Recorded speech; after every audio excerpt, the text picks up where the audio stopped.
The moment I saw my wife's test results, I was completely stunned. The report clearly stated, positive. Last week, work had been hectic, with endless contracts to handle, and I'd been feeling a bit run down, so I'd scheduled a full checkup for the weekend. I had even asked my wife, Summer, to get checked as well. Summer was a vegetarian and was usually very healthy. She'd said it was a waste of money, but eventually gave in. Turns out, I was fine, but my wife tested positive for AIDS. Doctor, is it possible there was some mistake? My wife couldn't possibly have contracted this. I said, unable to believe what I was hearing. The hospital's tests are accurate. There are many ways to contract HIV. You may have gotten it accidentally, but the doctor paused, adjusted his glasses, and gave me a knowing look. It's best to be more careful in your private life. I knew exactly what he meant, but Summer couldn't possibly be that kind of woman. She was the purest, most innocent woman I had ever met. She was refined, self-disciplined, a vegetarian, and never ate any meat. And unlike other women, she wasn't interested in sex. In our 3 years of marriage, our sex life was almost non-existent. As a man, I wasn't always satisfied, but I loved Summer, so I respected her decisions. I'd always controlled myself, and when it became too much, I would use my hands and would never ask or demand anything from her. Looking back, that was probably why I hadn't contracted the virus myself. On the way home, my mind was racing. I didn't know why, but I felt uneasy. Honey, you're home. Is everything okay with the checkup? As soon as I entered the house, Summer threw herself into my arms, smiling sweetly. Because of her vegetarian diet and her self-care routine, her skin was radiant. Even after 3 years of marriage, she still looked like a young woman. I stroked her hair and felt pity in my heart. I decided to let her enjoy her birthday first, then I would tell her the terrible news. Yes, everything's fine. I'm just a bit tired. The doctor told me to rest more. That's good. She gave me another sweet smile. I made dinner. Let's eat. Ever since I'd married her, I had always come home to a hot meal. Even though our tastes differed, she would always make something special for me. My heart ached. How could such a gentle, virtuous woman have contracted such a disease? As Summer went to get the food, I noticed a pair of jeans in the corner of the sofa. The jeans were too big to be hers, and they were definitely not mine. I never wore jeans. When I looked closer, I saw some short, coarse hair stuck to it. I immediately frowned. Honey, whose jeans are these? And why are they here? Summer looked up at the jeans and said, Oh, those belong to my personal trainer. He forgot to take them when he changed into his training pants. It was the trainer. Okay. Summer had always been concerned about her figure and didn't like the gym, so she had told me she wanted a personal trainer. I knew about it and had even met the guy a few times. He was polite and seemed professional. I rubbed my temples. Why was I being so suspicious? The doctor had said that there were many ways to contract AIDS. It didn't necessarily mean what I thought it meant. Even though my wife was infected, I couldn't be too pessimistic. I had talked to a doctor, and they had said that with proper management, people with AIDS can live long lives, and since my wife was in great health and had no symptoms, she was probably still in the early stages. I loved Summer, so I was ready to fight this disease together. I ordered many books on AIDS and asked a friend to buy the most advanced drugs from abroad. The deliveries had been nonstop the last few days. My wife was oblivious to all of this. She had gone on a business trip with her company. That day, I was leaving the hospital with the drugs when I ran into my wife's best friend, Lily. She stopped me specifically. What a coincidence. Glenn. They say that a woman's thoughts were as winding as a mountain road, so I always kept my distance from Lily when Summer wasn't around. When Lily saw the drugs in my hand, she asked, Why are you at the hospital? Are you sick? What's wrong? Is it serious? I was uncomfortable with her excessive concern, but I replied politely, It's not serious. I've been feeling chest pains. I'm just too tired lately. Chest pains? You don't need to take medicine for chest pains. I learned some Chinese medicine. I know which area to press for chest pain relief. Then she moved closer and tried to touch my chest, but I quickly dodged her. Lily missed and awkwardly retracted her hand. Where is Summer? Why didn't she come with you? She's gone on a business trip. After hearing that, she had a strange smile on her face. A business trip? Glenn, it is obvious to all that you're good to Summer. Sometimes I'm jealous that she found such a great guy like you. I didn't say anything, but she continued. But you should only be good to people in moderation, otherwise, you might not be cherished. You know what I mean. I knew that she was hinting at something, but I didn't know what. What are you trying to say? Nothing much. I just didn't want to see you being lied to. Lily pulled out her phone, showing me a picture from a recent text conversation with Summer. It was a photo of Summer lying on a beach wearing a bikini, and next to her, a man was rubbing sunscreen on her back. The man wasn't me. It was her personal trainer. I felt a bolt of lightning strike me. My wife had said she was going to the Great Wall with her coworkers. How could this be? Now it was all clear. I had been such a fool. Lily put her phone away. Don't tell her that I told you this. Just be more careful from now on. There she went again, telling me to be more careful, like the doctor. 3 days later, my wife returned home, smiling. She looked refreshed. Because I was too angry about what she had done, I hadn't put away the AIDS medicine, and she saw it. Summer asked me with concern, "What is this medicine, honey? Are you sick?" When I looked at her, I kept thinking about her lies. It's just some vitamins. It's just some supplements for health. Okay, honey. You are working so hard to support me. I love you so much. Then, she leaned in to kiss me, but I pushed her away. With disgust, I asked her, was the Great Wall fun? Summer was stunned. Yeah, it was great, honey. Why did you ask about that? Nothing, just asking. You smell like smoke. Go take a shower. She smelled herself. Oh, it's from a male coworker. He was smoking in the car. I just accidentally got some on me. I'll go take a shower. While she was taking a shower, I checked her phone and saw her recent messages with the trainer. Her last text was from this morning. Summer had said, "I'm about to board the plane." The trainer had replied, "I miss you already. Don't be so dramatic." It's true, look, it agrees with me, followed by a picture of him pointing to his erection. I felt dizzy and my blood boiled. I wanted to kill him. Ugh, what are you doing? You're so bad. That was Summer's reply. The man had sent a laughing emoji. I'm bad, but you like it. Your husband is not bad, but you don't like him. I was trembling with anger. Summer was not a pure white lotus. She was just acting. Tears welled up. I felt blind to have fallen for her act. Summer had just finished showering and came out just in time to see me with her phone. She quickly ran over. Honey? Summer, what is this? Tell me. I asked angrily, my eyes red. She quickly realized what I was looking at and apologized. It's not what you think. Honey, I was just joking around. Honey, forgive me. I was just joking online. I didn't actually do anything. You know that, right? The proof is right here. Are you still treating me like a fool? You are not doing anything with me. It's not like that. Summer was about to cry. I was wrong. Please, forgive me, honey. She wanted to cry and beg like she usually did, to make me feel sorry for her and then forgive her. I was just so sick of it all.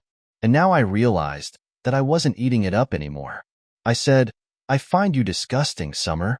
Let's get a divorce. I was so blind. I was a fool.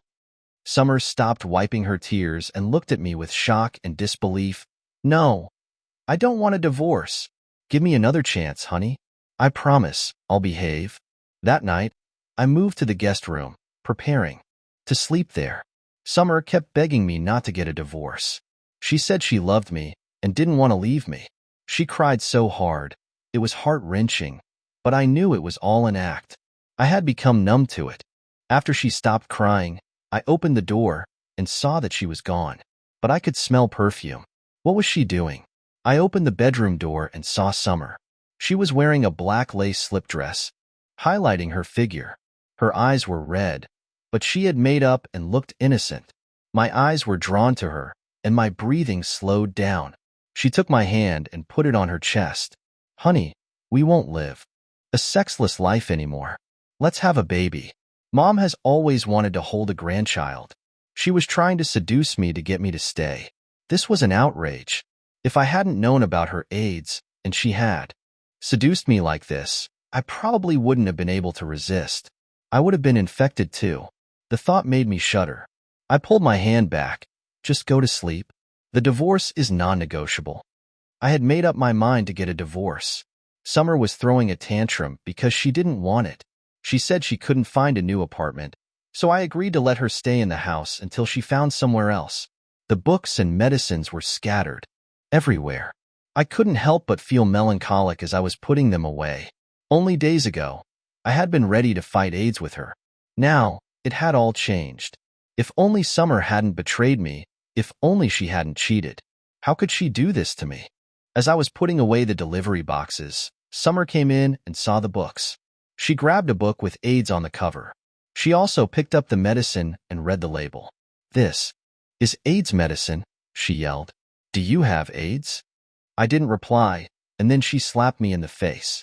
"Glenn, so you say I'm cheating, but you have a disease. Are you so hungry? Did you go looking for prostitutes? You deserve it. It's a good thing I had a sexless marriage with you. You're disgusting. How did I even agree to marry you? I'm glad you're going to die. Oh, that's right. I forgot to tell you that my parents made me marry you for money. And now everything's over. You have AIDS. That's good news. You should just die. I have to be honest. I do feel bad about wanting you to beg for me. You deserve to lose everything. Now get out of my sight and leave all your money here." If yesterday there had been a small part of me that felt sorry for her, that was gone now. She was a fraud and everything she did was all for money. I couldn't bear to look at her. All I saw was a distorted version of the once pure and elegant girl, a terrifying monster. She had destroyed everything beautiful that she had left with me. She had made my marriage a joke. When I was at my lowest, the only thing that I felt was hate. I hated Summer for destroying everything. Suddenly, I didn't want her to know she had AIDS. Summer was still cursing at me when I decided to leave. It wasn't worth listening to her anymore. I had been so busy dealing with my divorce that I had forgotten about Summer's birthday until my friends came with gifts, and then I remembered that I had invited them. I still hadn't divorced Summer, so I had to play along. My friends didn't know what had happened and bought balloons and decorations. They even called a chef to come cook for us. Everything was ready for the birthday girl when she arrived. With Ryan, her affair. Summer had a hickey on her neck that her makeup couldn't hide. The party atmosphere became awkward. Everyone was silent. "Thank you for coming to celebrate my birthday. I would like to make an announcement. I have a new boyfriend, Ryan." Ignoring everyone's looks, Ryan held his hand out to me. "Mr. Sue, I'll take care of Summer for you." She had brought her boyfriend home, and she was still married to me. As I was about to explode, someone else beat me to it. Lily slapped Ryan. "You dirty cheats. Summer, I can't believe you. Glenn treated you so well, and you didn't appreciate it." Summer rubbed Ryan's face and said coldly, "He's no better. He has AIDS, and he gave it to me." The others gasped. Summer said with a triumphant laugh, "Lily, I guess you wanted to be my friend so you could sleep with Glenn. You should get yourself tested, just in case." Summer's words were like a bomb that made everyone lose their minds. I apologized to my friends and said I needed to be alone. Then, I asked them to leave. Summer had become even more arrogant, allowing Ryan to stay, and she would even whisper to him at night. It seemed as if they were doing a victory dance to celebrate my misery. She still hadn't agreed to a divorce. One day, as she was brushing her hair, a large clump fell out. She screamed in fear. Ryan came and reassured her, saying that she was stressed and that she should take a break. The symptoms were becoming more obvious. I was like a spectator. This was my show, and I was here to see her collapse when she realized the truth. I wore a hat, and I watched them. I waited for the moment when Summer would be unable to keep up with her charade, when she would finally lose it. She finally realized that something was wrong and searched online for her symptoms, and found out that they were all symptoms of AIDS. No way. How could it be AIDS? Glenn has it. It's impossible for me to have it. She looked at me, and she was surprised that I had no symptoms. What's going on? You didn't get the disease. What did you do to me? You have AIDS, but you haven't changed at all. It's me who's sick. She couldn't say anything else. I closed my laptop and looked at her with a smile, enjoying her fear. You're looking at me? What? What did you do to me? I did nothing to you, because you were the one who always had it. I had AIDS. She was so shocked that she nearly fainted. It's not possible. I'm not supposed to have AIDS. You are the one that's supposed to be dying. She then suddenly attacked me. I dodged, and she fell to the ground, scratching her arm. If I were you, I would go see a doctor, instead of yelling like a mad woman, I said and walked out. I saw Ryan standing at the door, stunned. I patted his shoulder. How have you been? Take care of her. Make her happy for the rest of her life. Ryan didn't move. He seemed like he had forgotten how to blink.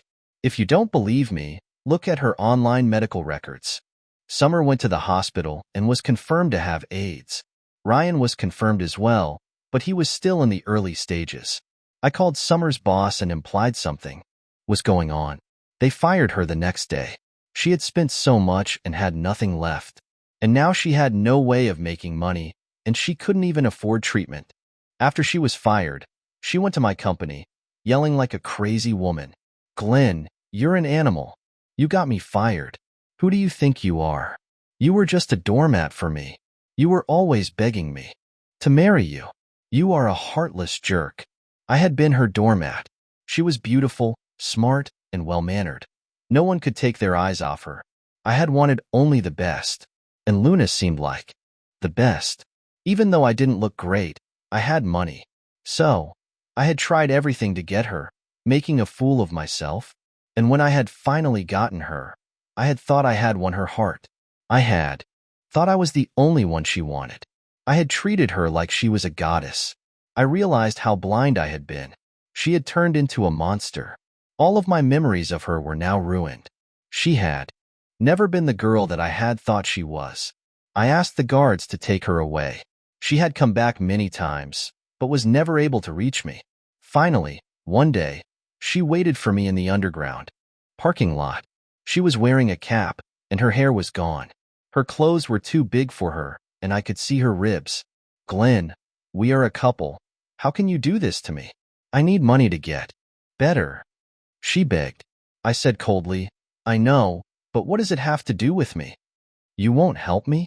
What about the life you made me live? You were the one who was chasing me.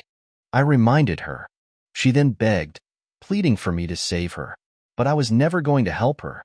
I saw the look in her eyes, and it was clear that she would continue to cheat. I got into my car and said, drive. That was the end of our love. Or was it ever love at all? After that, Lily came to visit. She was wearing a red dress and light makeup. She looked elegant and beautiful. When she was with Summer, she had always been without makeup. Today, I realized how beautiful she was. Lily, what do you want? If it wasn't for her, I might have still been fooled. In a way, Lily was my savior. If she wanted money, I was willing to give it to her. Lily spoke awkwardly. At Summer's birthday, she said you were sick. I came to check up on you. So Summer hadn't told her that she was the one who had AIDS. Thank you, I'm fine, I said. Stop pretending, she said suddenly. AIDS is not a simple disease. Let me be with you in your final days, she said. What was she doing? I was dating her best friend. I asked her, are you afraid of getting infected? She said, I'm not afraid. I was about to die anyway, before you saved me. She then told me her story. Do you remember that night during high school when everyone had gone home and you saw a girl trying to kill herself? That night had been so dark that I hadn't seen who that was. That was me, she said. She took a deep breath. I can still remember what you said to me that day. It was live for yourself. Don't care about what others think. Your words saved me. My words had saved her life. It was the first time someone had taken my words so seriously. Lily, think this through. I have a disease. You could get infected. I don't care. You saved my life, so it's okay. From that moment, I knew that Lily was different from the other girls. She had been trying to help me. She had sacrificed her happiness to be my friend, just so she could be near me, just to help me. That night, I told her the truth, and I also proposed to her. A year later, we had a son. His celebration, my business partners talked about Ryan. He was handsome and had become a popular celebrity with all of the rich women. But after he contracted AIDS, he became a joke. He had been kidnapped and killed, and his face had been burned off. The police were looking for his killers. But these events were now unrelated to me. I had a family, a child, and a wife who loved me. Everything was going to get better and better. The end.